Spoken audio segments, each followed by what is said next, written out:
Olá pessoal, eu sou o Carlos Vasconcelos, presidente do ICAC, Instituto Combate ao Câncer, e esse é mais um vídeo da nossa campanha com a Libs, em parceria com a Libs Farmacêutica. Nós estamos na campanha de janeiro a janeiro e hoje, no mês de março, eu estou aqui com a Dione Feitosa, que é consultora de gestão de negócios. Tudo bem, Dione? Tudo jóia! A gente vai falar um pouquinho nesse mês sobre trabalho, mudança de carreira, empreendedorismo, enfim. Ela tem uma bagagem de conhecimento para trazer para a gente nesse vídeo hoje. Você pode falar um pouquinho mais para a gente, se apresentar? Opa, com certeza. Antes de mais nada, muito obrigada, pelo convite. É um prazer imenso estar aqui falando de uma coisa que eu acredito muito, que eu amo. E com certeza esse é um mês muito propício, Ao contrário do que muita gente pensa, a gente está vivendo aí um movimento intenso, por causa dessa questão do coronavírus. Mas me apresentando, eu sou administradora, presto consultoria na área de gestão de negócios para várias empresas, já faço isso há mais de 9 anos. E eu ajudo as empresas nessa parte da gestão do negócio mesmo. Além disso, eu tenho nas redes sociais, eu tenho também o eudono.com, que é um treinamento, é um curso de formação para donos de empresa, baseado justamente na rotina, no dia a dia, para preparar essas pessoas para que elas possam ter condições de ter um negócio, porque normalmente quem começa um negócio não sabe o que vai enfrentar, Então essa é a ideia. Legal, e assim, a gente sabe que, tem muitas dificuldades, tanto para quem está trabalhando, para quem é empregado de empresa, contratado, pela empresa, quanto para aquele que é dono de empresa e está do outro lado, da cadeira, da mesa, Sim. Mas, assim, para a gente começar, assim, falando um pouco mais voltado pro lado do paciente com câncer, a gente sabe que tem muitos pacientes que, antes, às vezes, até mesmo de ser diagnosticados, receberem diagnóstico da doença, eles já estavam numa situação onde se encontravam desempregados. E, às vezes, depois do diagnóstico, à medida que eles vão melhorando, vão respondendo melhor o tratamento, às vezes o médico fala para eles assim, olha, se você puder, arrume um trabalho, vá ocupar sua cabeça, porque isso ajuda até mesmo a superar o diagnóstico de uma forma meio que psicológica, ajuda Sim. ele a melhorar, E esse paciente se deparou com a seguinte coisa: poxa, mas como eu vou voltar para o mercado de trabalho? Aí eu te pergunto, o que esse paciente deve fazer? Como ele vai voltar ao mercado de trabalho? Então vamos lá. Antes de prestar consultoria para as empresas, eu trabalhei muitos anos na área de recursos humanos. E é uma área que eu gosto muito, Então, lidar com pessoas. Quando você precisa de se recolocar no mercado de trabalho, você precisa avaliar algumas coisas. Em primeiro lugar, você precisa tentar fazer algo que a sua habilidade permite. Habilidade em que sentido? Habilidade de conhecimento e habilidade também daquilo que você pode oferecer para a empresa, porque de repente você é uma pessoa que quer trabalhar numa área de produção, e que exige que você fique em pé muito tempo, e você está no processo de recuperação. O que vai acontecer? Você não vai conseguir fazer aquilo, embora seja um trabalho teoricamente simples, mas vai exigir de você uma habilidade que naquele momento você não pode oferecer. E quando você vai trabalhar com uma coisa que vai te desafiar, que naquele momento você não pode dar de resposta para a empresa, isso vai te trazer um peso. E se tem algo que a pessoa que está no processo de recuperação não precisa, é trazer algo que vai trazer mais problema.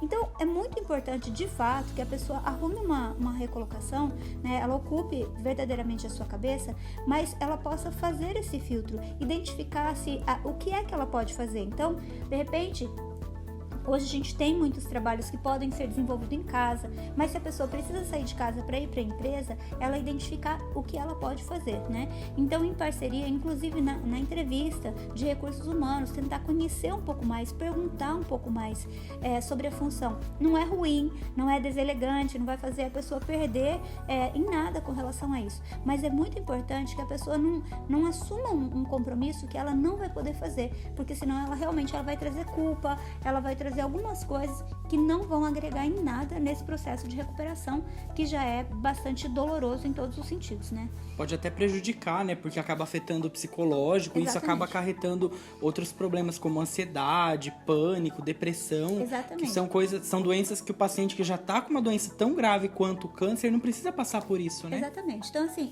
a recolocação, ela é muito importante, sem dúvida nenhuma. Eu acredito, de fato, que a pessoa, quando ela está ocupada, né? Eu gosto de usar o exemplo de mães. Você vê uma mãe com um bebê pequeno, ela não tem tempo de ter dor, né? E quando ela tem uma dor, ela foca na criança, porque a criança precisa dela. Então, ela meio que acaba, aquele problema, vamos dizer assim, se torna a solução para ela, porque ela não tem como gastar tempo e energia só pensando na sua própria dor, ela tem que olhar para o outro. Quando você tem um trabalho, é assim também. Então, se você está num processo de recuperação e você começa a fazer algo que você ocupa a sua cabeça, por exemplo, né, uma indústria, uma fábrica de costura. Eu conheço muitas pessoas que amam costurar, porque enquanto ela está produzindo algo, ela está focada naquilo e aquilo foi a resposta, né, que ela precisava. Então, o importante é você identificar algo que você perceba que naquele momento, que você está nesse processo de recuperação, você consiga desempenhar de uma maneira satisfatória. Por quê? Você precisa ter a sensação de recompensa, a sensação que você conseguiu, né? Não que alguém está te ajudando, porque assim, quando você tem essa sensação que você está num lugar só porque a pessoa está te ajudando, você não vai ter a mesma empolgação, a mesma motivação para ir. Agora, quando você consegue vencer, quando você começa a conquistar coisas por causa do seu próprio mérito, por causa daquilo que você está fazendo, essa sensação de conquista, ela é muito boa. Diferente, né? É muito diferente. E aí, o que vai acontecer? Isso sim pode trazer uma coisa muito boa, né? Motivar a pessoa. Você não pode estar num lugar onde você acorda de manhã e fala, eu tenho que ir pra lá. Embora, né, uma coisa que a gente tem que entender, todo início de trabalho ele tem uma fase de adaptação. Eu costumo dizer que a primeira semana de trabalho de uma pessoa, e a gente pode dizer isso quase que o primeiro mês, a sensação que a gente tem, por mais conhecimento que você tenha, é que você está mais atrapalhando do que ajudando. Por quê?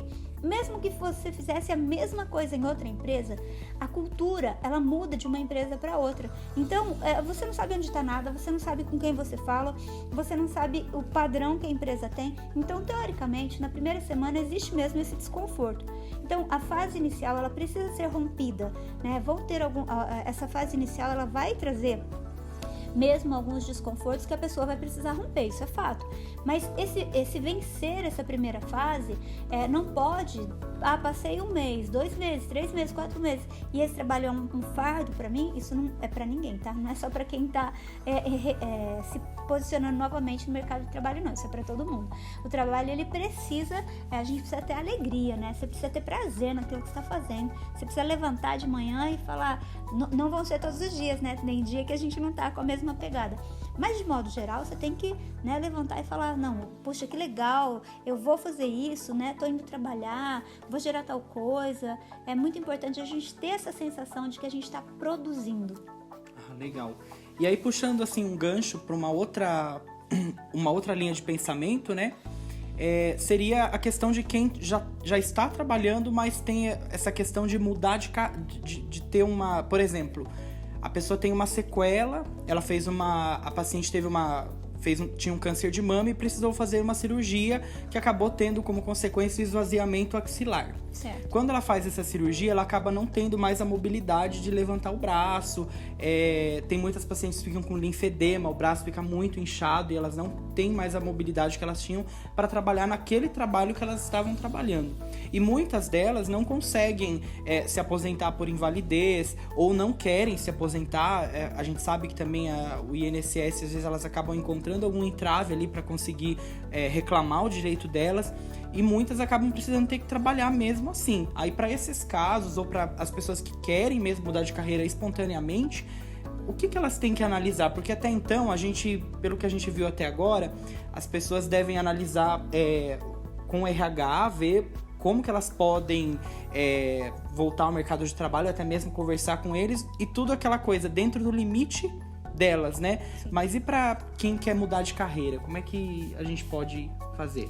Bom, na verdade é o seguinte, eu acho que normalmente a gente tem algumas fases da vida que a gente precisa dar uma pausa e repensar tudo. Eu acredito que uma pessoa que passa, né, por um momento como esse, que é o câncer, ele já faz naturalmente, você vai ter esse momento, né, de você se repensar. Então, vamos fazer 2 análises. A primeira se você não consegue aposentadoria, você não consegue pedir demissão e você precisa estar na mesma empresa.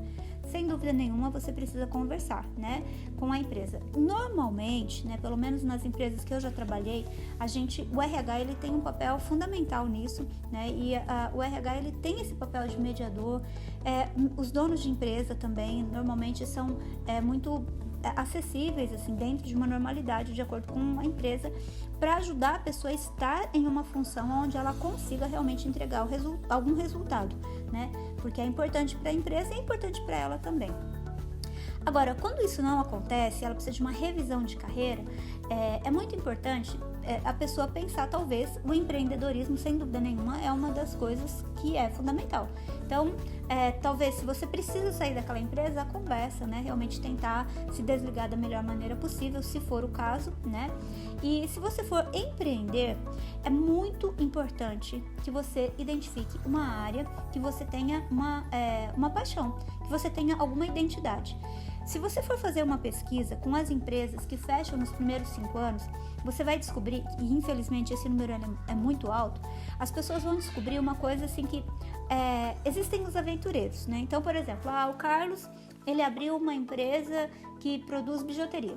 Aí o Carlos está ganhando dinheiro. O que as pessoas fazem? O Carlos está ganhando dinheiro com bijuteria, então eu vou fazer a mesma coisa. Mas as pessoas não sabem que, de repente, a família do Carlos já trabalhava com isso, existe um porquê de estar dando certo. E os aventureiros simplesmente vão porque acham que aquilo dá dinheiro. Só que daí, o que vai acontecer? Muitas pessoas, elas não sabem os dissabores, né? Porque a gente só olha o palco, mas fora o palco tem os bastidores. E muita gente não suporta os bastidores. Então, você precisa identificar a sua paixão.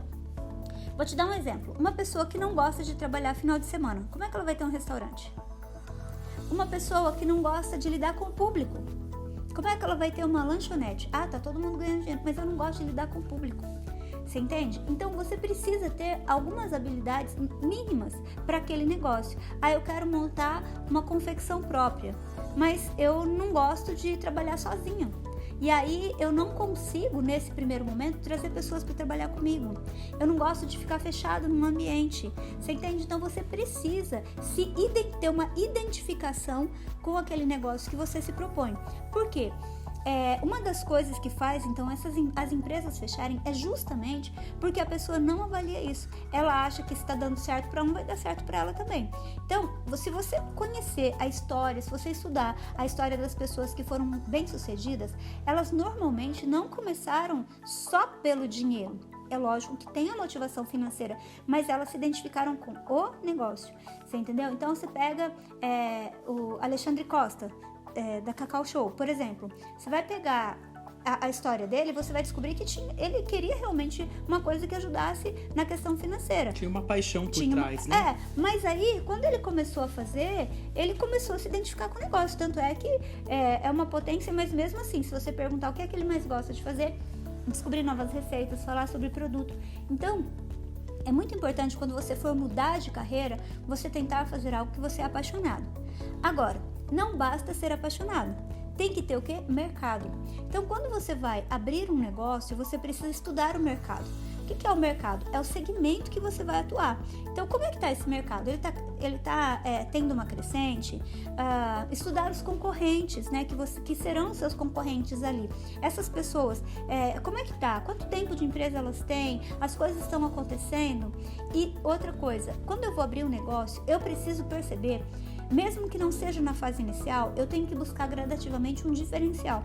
Eu vejo que muita gente erra na abertura de empresa justamente porque quer fazer mais do mesmo. Então, o Carlos faz lanche, aí eu quero fazer lanche, mas eu não vou propor nada diferente. Eu quero fazer o lanche igualzinho do Carlos, com as mesmas características. O Carlos faz bijuteria, aí eu quero fazer bijuteria do mesmo jeito que não o Carlos faz. Não tem um diferencial, né? Então, assim, você sempre tem que se perguntar o que é que vai fazer com que as pessoas vão comprar do fulano e vão comprar de mim, ou vão deixar de comprar dele para comprar de mim. Então, você tem que ter um diferencial. Agora, então, assim, eu acredito que a pessoa ela precisa avaliar isso, né? Primeiro, eu me identifico com esse novo negócio, uma nova carreira, né? Se vai ser o empreendedorismo. Outra coisa, eu me identifico em empreender ou não, não é meu perfil. Gente, não tem nada de errado uma pessoa optar em trabalhar numa empresa, não tem nada de errado, né? O fato dela querer, eu vi recentemente, né? Eu fiz uma entrevista, era diferente, eu que estava entrevistando um rapaz que era dono de uma franquia e ele estava comentando, olha, eu estudei, né? Fiz um MBA com um rapaz de uma empresa que trabalhava numa empresa muito grande e eu perguntei, por que você nunca quis empreender? Ele falou, não me identifico. Não tem nada de errado em você ter uma carreira como colaborador, como funcionário de uma empresa, sem problema nenhum. Então, a única coisa, faça algo que você se identifique. Eu acho que esse critério de paixão, de identificação, ele serve para qualquer coisa. Porque nós não suportamos muito tempo, por um tempo você consegue. Eu tenho uma necessidade, eu preciso fazer isso. Mas, de acordo com a pirâmide de Maslow mesmo, né, a pirâmide das necessidades, depois que a sua necessidade fisiológica ela é suprida, as outras começam a surgir. Então, ninguém consegue ficar muito tempo fazendo uma coisa que ela não gosta. Isso serve para trabalho, né? Você mudar de carreira, você voltar para o seu trabalho anterior ou mesmo para você empreender. Você precisa ter uma identificação com aquilo. E se você for empreender, é fundamental que você avalie o mercado, avalie a concorrência e também identifique qual vai ser o diferencial que você pode propor enquanto empreendedor naquilo que você pretende. Então, para as pessoas que pretendem empreender, você recomenda assim algum curso, alguma capacitação que essas pessoas possam fazer? Você acha que isso é importante? Ou você acha que elas, por conta, fazendo essa pesquisa por conta própria, se isso já dá para elas terem um norte, uma direção para seguir? O que você acha que seria o ideal para essas pessoas? Porque eu acho que nem todas têm assim esse acesso também a essas informações ou não sabem nem onde buscar, né, talvez. Então vamos lá, são duas coisas.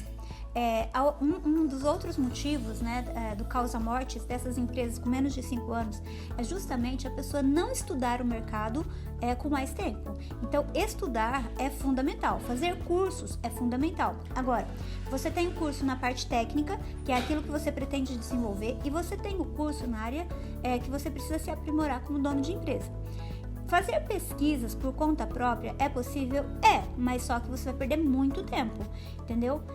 A gente tem um famoso ditado aí, né? Se você quer ir mais rápido, né? Se você quer ir mais longe, você quer ir mais rápido, você vai ter que escolher. Então, o que acontece? Quando você estuda sozinho, você pode até chegar mais longe, sozinho você pode até, mas quando você busca uma ajuda especializada, com certeza você vai chegar muito mais rápido e seus resultados serão muito melhores. Então, é super importante você se especializar, fazer cursos, tanto na parte técnica quanto na parte estratégica. Ah, legal. E assim, né, a gente tem os seus próprios materiais, né, sobre o assunto que você sempre está postando. Você poderia falar um pouquinho pra gente das suas redes, pra gente deixar aqui para quem quiser saber um pouco mais das suas dicas, do seu trabalho? Claro. Nós temos aí as redes sociais, né? O eudono.com. Eu estou sempre postando alguns conteúdos, a gente tem vários vídeos. Meu objetivo é justamente fazer esse link, né? A pessoa... Uma coisa que eu percebi, assim, com o trabalho de consultoria foi exatamente isso. As pessoas, elas não têm experiência com aquilo que elas vão fazer. Elas têm experiência técnica. Então, vamos pegar o exemplo aí de um dentista. Uma pessoa, ela sai da faculdade, ela sai para fazer a parte técnica do trabalho. Ela é um mecânico, ela trabalhava como mecânico, ela sabe fazer a parte técnica. Só que só a parte técnica, ela vai perceber que não é suficiente. Porque quando você abre uma empresa, você vai precisar ter outras habilidades. Você vai precisar gerir esse negócio. E aí, quando você existem alguns cursos que eles são muito teóricos e demora muito para a pessoa conseguir aplicar. E aí, por conta disso, surgiu no meu coração o desejo de fazer um curso que pudesse dar essa acelerada, né? Então, o curso do eudono.com, ele fala justamente dessa pessoa, né? Porque o dono da empresa, principalmente o dono da pequena empresa, mas a grande verdade é que isso vai ser para sempre, a não ser as empresas que são muito grandes mesmo, que tem vários sócios, capital aberto até, inclusive, bem diferente. Mas, de modo geral, o dono da empresa e a empresa são uma pessoa só. A empresa, ela é o sobrenome do dono da empresa. Então, tudo que acontece com o dono, teoricamente, é o que vai acontecer com a empresa. Quem limita o crescimento da empresa é o próprio dono.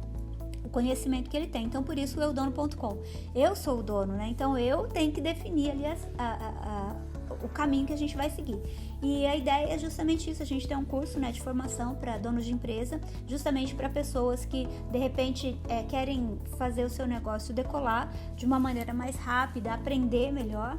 E a gente fala sobre os pilares, né? A gestão estratégica, a gestão financeira, a gestão de pessoas, a gestão do negócio. Então, esse é um curso específico para quem tem uma empresa mesmo e já quer de cara conhecer vocabulários específicos, ter uma gestão mais estratégica, ter uma visão mais ampla.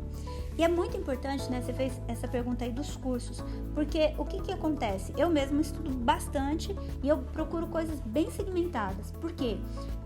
Por causa disso, porque quando você começa a pesquisar, você vai encontrar muitas coisas muito diferentes e às vezes, ao invés de te ajudar, vai te confundir, né? Então, para quem está começando, isso não é o ideal.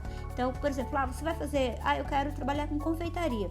Então, escolha uma pessoa para você seguir, para você fazer o curso com essa pessoa e testa aquilo que você aprendeu. Porque tem gente que faz 1 milhão de cursos também e não coloca a mão na massa, não age, não entra, né, em ação, não coloca em prática. Então você precisa testar para ver se deu certo, para você ver se você se identificou, sempre numa porção menor, né? Então, poxa, será que eu quero mesmo ter uma confeitaria? Eu quero fazer bolo? Então começa a fazer, né, uma coisa embrionária. A gente diz que ninguém nasce grande, né? Quem nasce grande é anomalia, é monstro, né? Porque todo mundo, toda empresa nasce pequena. Se você pegar a história de quase todas as empresas assim, de sucesso, você vai descobrir que muitas nasceram de uma garagem, muitas nasceram de uma coisa muito pequena. Então, não tenha o interesse nem de nascer grande e nem de crescer muito rápido. Esses são 2 enganos, né? As pessoas, se eu crescer rápido, tudo é proporcional. Os problemas vão ser proporcionais. E quando uma empresa ela cresce muito rápido, você vai lidar com problemas que você não estava preparado antes. Então, assim, é muito importante. Decidir o seu segmento, é isso que você quer? Escolhe uma referência, escolhe uma pessoa, né, um profissional que vai ser uma referência para você, para te ajudar nesse processo. E aí, a partir daí, você vai ter as suas experiências e com base nessas experiências, busque também esse aprimoramento estratégico, porque o dono de uma empresa, ele é o maestro, se ele não souber tocar a banda, pode ter bons músicos, o negócio não vai acontecer. Legal, acho que essas informações são muito importantes, né, para esses 3 segmentos, né? Tanto para quem quer voltar ao mercado, quanto para quem quer mudar de carreira, quanto para quem quer empreender, né? E eu acho que as pessoas assistindo isso aí, elas vão ter uma direção, um norte para que decisão elas devem tomar antes de sair, como diz o ditado, metendo os pés pelas mãos, né? Deixa eu só fazer um adendo, né? Você comentou, a gente estava conversando um pouquinho antes de começar o vídeo sobre o momento que a gente está vivendo e ser empreendedor, né? A gente está vivendo um momento muito delicado, mas esse momento ele não é delicado só para o empreendedor, ele é delicado para o colaborador também, porque ele corre o risco de ser dispensado. Ser empreendedor é o 4º maior sonho do brasileiro. Então, o brasileiro sonha em empreender, faz parte da natureza dele. E eu acredito, de fato, no empreendedorismo. Eu acredito que você ter o seu próprio negócio é você viver os seus próprios sonhos. Vai ter desafios? Vai. Mas uma boa preparação vai ajudar nesse processo. Eu acho que isso não é um motivo pra gente perder a fé, né? Pra gente desacreditar nessa questão de empreender, de estabelecer uma empresa, de estabelecer um sonho. É uma questão de momento, a gente vai ter muitos, mas a gente com certeza vai vencer esse e vamos ter muita história para contar. É verdade. Bom, queria agradecer a sua participação aqui, você acrescentou demais no nosso vídeo, muitas pessoas vão aprender muito assistindo esse vídeo e vão poder depois procurar mais nas nossas redes e nas suas redes também sobre as informações, né, de consultoria, empreendedorismo, enfim. Então, obrigado pela sua participação. Imagina, eu que agradeço. Se você quiser me fazer alguma pergunta, então me siga lá, eudono.com, no Insta, no Face, no YouTube. Lá no YouTube a gente tem vários vídeos, né, gravados, vídeos bem interessantes, várias aulas mesmo. Você pode fazer essas aulas, tudo gratuito. E aí, no momento certo, né, caso você tenha interesse, você pode me perguntar também sobre o curso e a gente vai estar te respondendo. E se você tiver alguma dúvida também sobre o seu negócio, vai ser um prazer responder, só mandar as perguntas. E você que assistiu o nosso vídeo, não se esqueça de compartilhar nas suas redes. Se você quiser deixar algum comentário ou se você quiser repostar o nosso vídeo, não se esqueça de usar as hashtags da campanha. Hashtag Libs no combate ao câncer, hashtag de janeiro a janeiro e hashtag combate ao câncer. Obrigado pela sua audiência e pela sua participação. Nos vemos nos próximos vídeos. Tchau!